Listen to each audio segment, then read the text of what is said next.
Permainan mantan Presiden Jokowi dengan oligarki, khususnya Taipan pengembang besar aguan, dibongkar habis di depan Komisi 2 DPR RI oleh pengacara Ahmad Khozinuddin. Dihadirkan dalam rapat kerja bersama sejumlah aktivis, kemudian warga Banten dan Kepala Kanwil Pertanahan Banten, Khozinuddin secara belak-belakan membongkar bagaimana modus para penguasa, mulai dari tingkat pusat sampai tingkat daerah itu bekerja sama dengan oligarki merampas tanah-tanah milik rakyat dan untuk dikuasai sepenuhnya dari para oligarki. Data-data yang dipaparkan oleh Khozinuddin sulit untuk dibantah karena dia terjun langsung mendampingi rakyat pantai utara Banten yang lahannya dirampas oleh pengembang pantai Indah Kapuk II. Bahkan dalam beberapa kesempatan dan dia yang sering turun ke lapangan itu dia mengalami teror dan aksi kekerasan daripada preman-preman bayaran. Masalah pagar laut ini bukan ansih soal pagar laut dan ada sertifikat laut.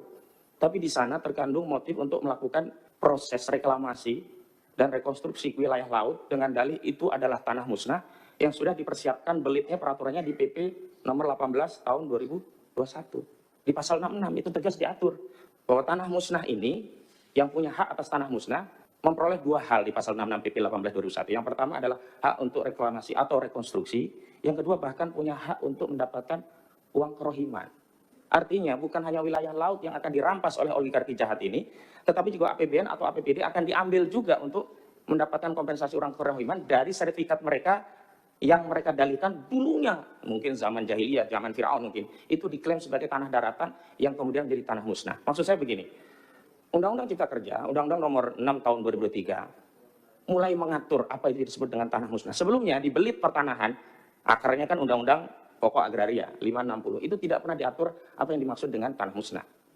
Di Undang-Undang Cipta Kerja mulai disusupkan istilah tanah musnah di pasal 49.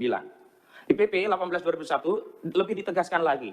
Di definisinya ada di angka 1 nomor 33 dan bahkan di pasal 66 PP 18 2001 itulah yang menjadi dasar legitimasi bagi pihak-pihak yang ingin membangun industri properti di wilayah laut bisa memperoleh hak tapi bukan reklamasi seperti di pantai utara Jakarta.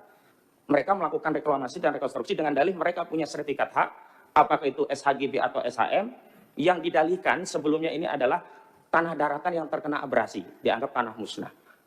Clear ini yang sedang terjadi, upaya hendak merampas wilayah tanah laut kita, berdalih PP 1821 dari pintu pasal 66. Maka mulai bekerja mereka menyiapkan alas haknya.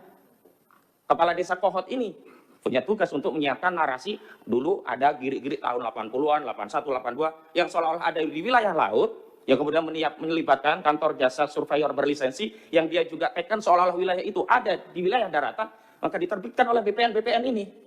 Jadi mafianya itu melibatkan BPN juga. Karena produk itu tidak mungkin terbit kalau BPN melakukan tindakan yang benar-benar sesuai aturan.